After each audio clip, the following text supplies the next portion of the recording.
l'actualité automobile. Faites le plein. Un parcours bien contrôlé. C'est le Guide de l'auto. La référence depuis 1967.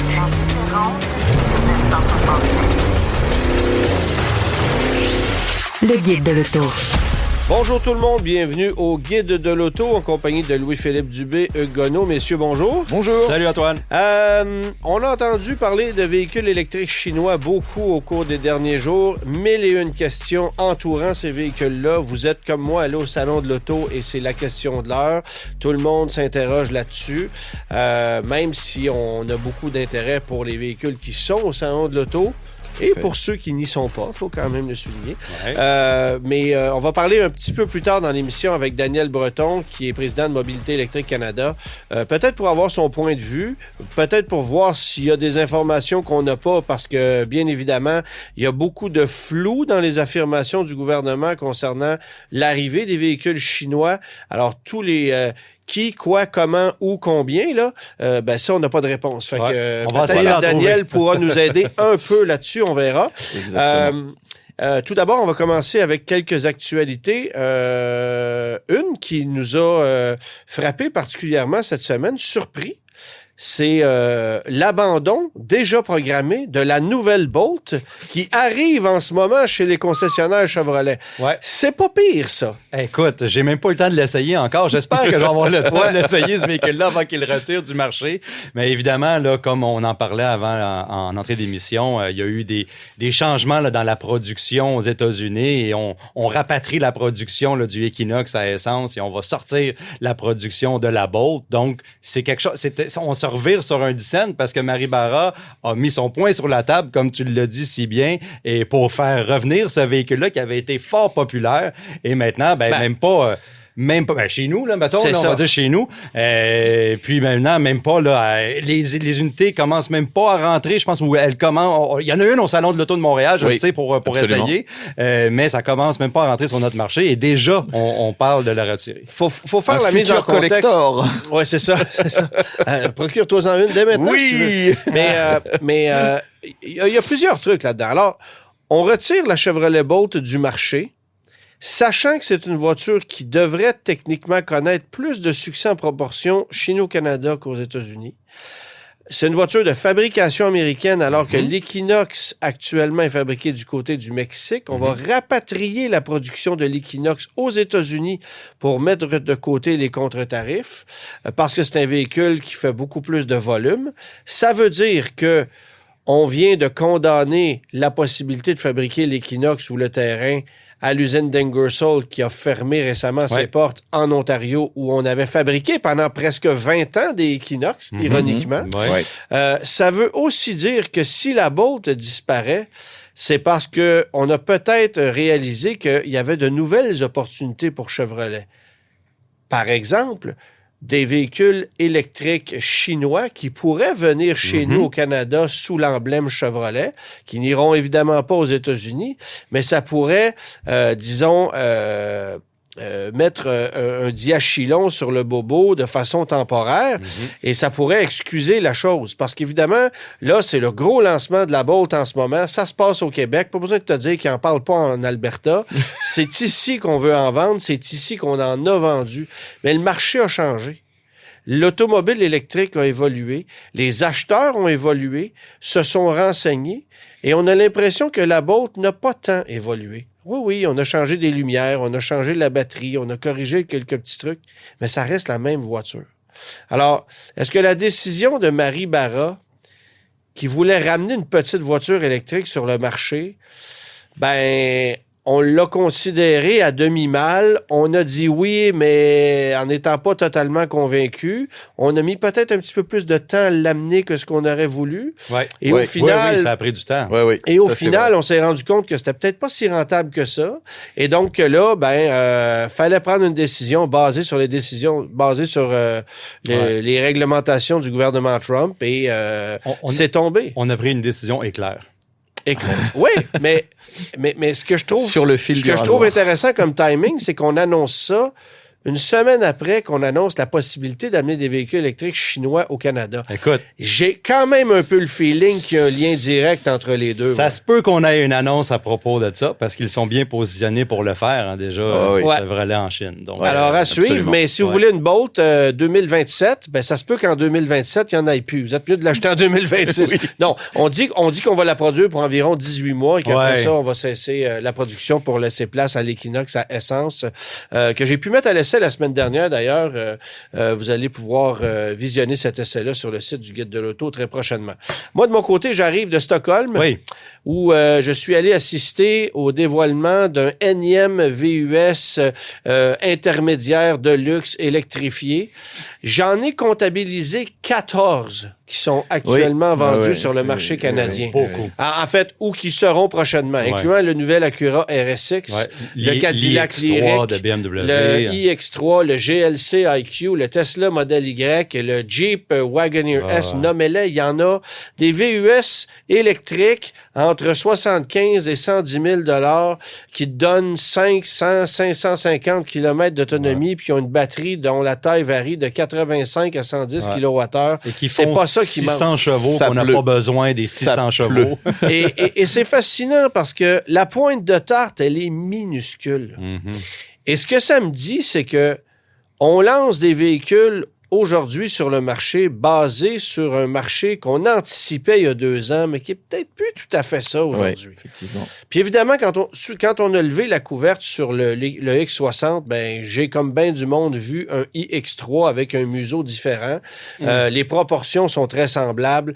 La ceinture de caisse, c'est quasi identique. C'est vraiment le même marché. D'ailleurs, Volvo ne s'en cache pas. C'est le véhicule qu'on vise. Très élégant au niveau du design. Il y a beaucoup de facteurs clés qui l'identifient comme un produit Volvo. C'est sur la plateforme SPA3, bien évidemment.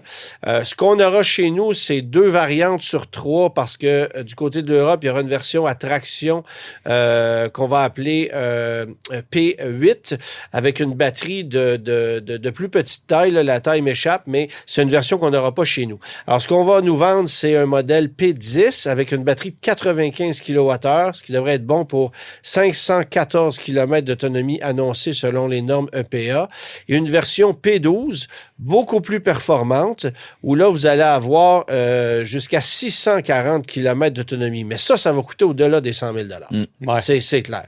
Alors, le prix de départ annoncé avant les frais de transport, préparation, concessionnaire, taxes de pneus, taxes d'air climatisé et tout le tralala, c'est 77 500 $. On se plaît à dire chez Volvo qu'on commercialise aujourd'hui un EX60 au prix d'un XC60 hybride rechargeable. C'est vrai du côté de l'Europe, c'est pas vrai chez nous parce qu'évidemment, on n'a pas les modèles d'entrée de gamme.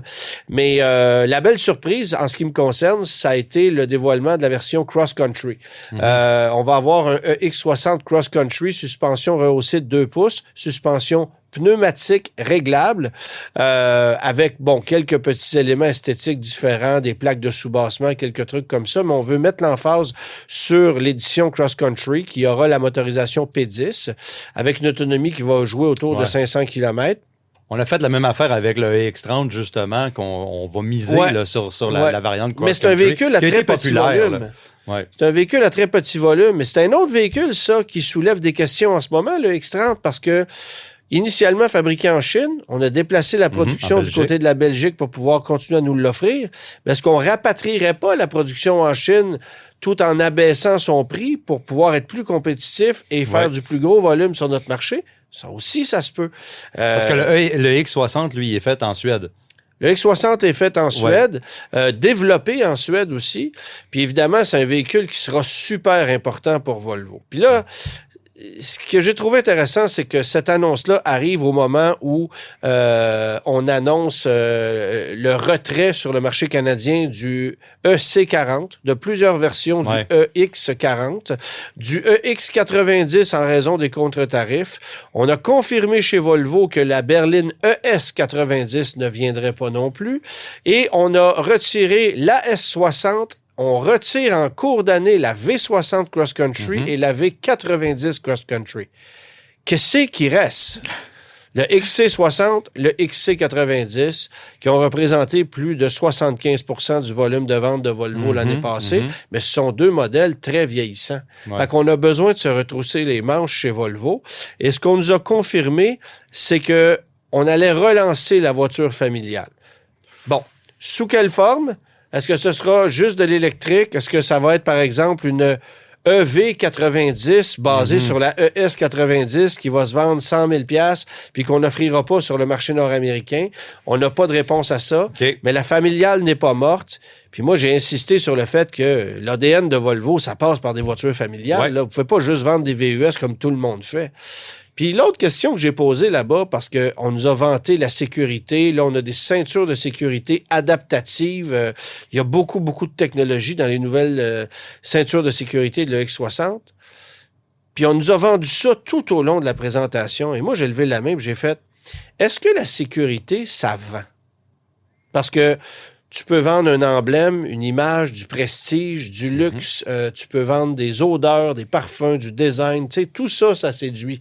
Mais la sécurité, est-ce que c'est séduisant? Et maintenant que tous les constructeurs ont les mêmes technologies, Plus ou moins, oui. c'est c'est plus ça, ou moins. tu sais. Là, tu sais, tout le monde a les mêmes... Tout à fait. Alors, Volvo est persuadé de ça. Il n'allait pas me dire le contraire. Historiquement, ça serait compliqué. Mais ouais. disons que j'ai un petit peu de doute face à ça. Alors, j'ai hâte de voir quelle va être la stratégie de Volvo avec ça, parce que on dit aussi qu'on va renouveler des modèles hybrides rechargeables. Et ce qu'on nous dit, c'est que l'objectif, c'est encore d'avoir du 100% électrique partout d'ici 2030. Mais n'oublions pas un truc. En 2015, lorsque Volvo a dévoilé le XC90 Recharge, hybride rechargeable, on nous avait promis à ce moment-là qu'en 2020, Volvo allait être le premier constructeur à offrir du 100% électrique dans toute sa gamme. On sait maintenant que c'est pas ce qui est arrivé. Puis on continue de vouloir affirmer qu'on va avoir une gamme 100% électrique à une date ultérieure.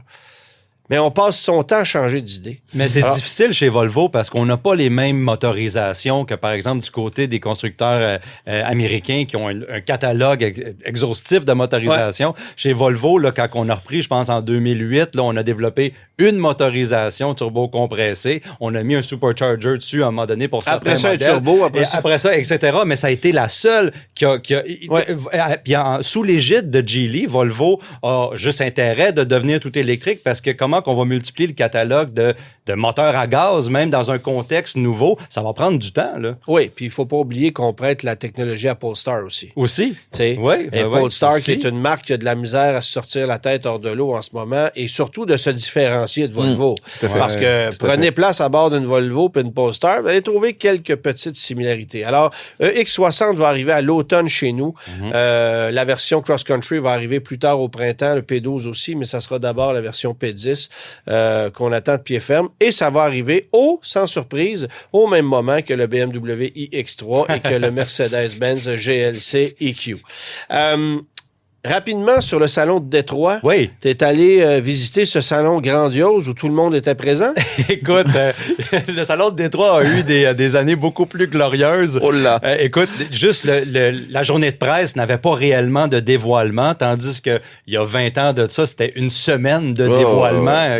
3 quasiment, jours. Là, 3 Les jours. gens n'ont pas idée à quel point tu pouvais déjeuner, dîner et souper pendant les dévoilements. Les dévoilements, exactement. Oui, Donc, on va se le dire, les contextes ont changé, les constructeurs font leur dévoilement en marge des salons, et puis les salons, c'est surtout pour les consommateurs, mais juste le fait que, bon, l'ampleur, un peu le buzz autour du salon de l'auto de Détroit, je pense pas que vous l'avez entendu la semaine passée, ça a été pas mal mort. Par contre, Ford en a profité quand même pour montrer des véhicules, tout comme Stellantis et tout comme General Motors, Toyota et Kia, qui étaient les constructeurs, essentiellement, les grands constructeurs présents sur le plancher du salon de l'auto de Détroit. Ça me fait rire parce que tu me dis, Ford en a profité pour présenter des modèles. Ils ont présenté des versions, des variantes de modèles qui sont là depuis 7-8 ans. Oui, présenter on n'est plus dans là non plus, on n'est plus dans les lancements. Une variante d'un Bronco, une variante et puis les véhicules qui ont été présentés par Stellantis, vous les avez ici au Salon de l'Auto de Montréal cette semaine, donc il n'y a pas de problème là.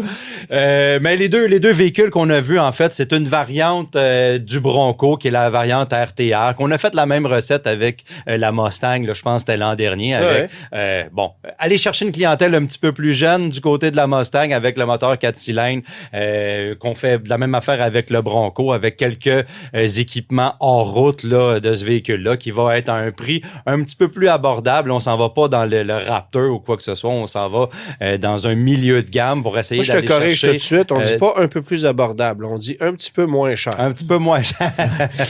Ils sont très chers, les Broncos. Ça n'a aucun tous sens. les Broncos sont très chers.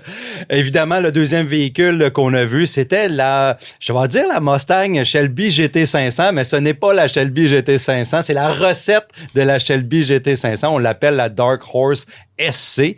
Et puis la Dark Horse SC prend essentiellement la recette de la Shelby GT500 avec le V8 5.2 litres avec compresseur volumétrique. On n'a pas de données de performance à l'heure actuelle, mais si on prend les données de la Dark Horse à 500 chevaux et les données de la GTD sur laquelle elle s'inspire grandement, on peut dire que le véhicule va avoir proche de 700 chevaux. Mais c'est sûr pour cette SC. Je la trouve magnifique, là, mais je lève la main. Elle ressemble à une Camaro.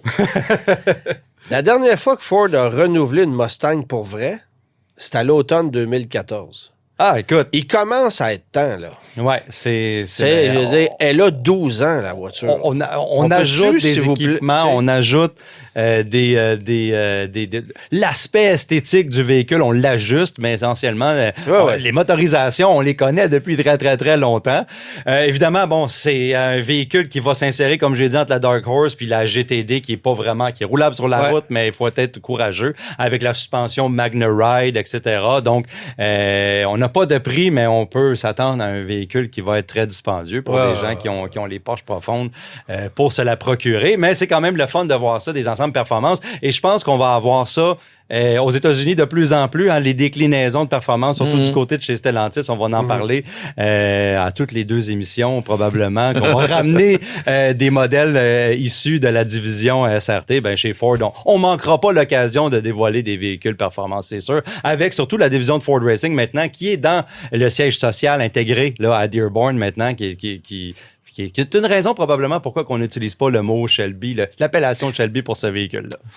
Au retour, on parle avec Daniel Breton.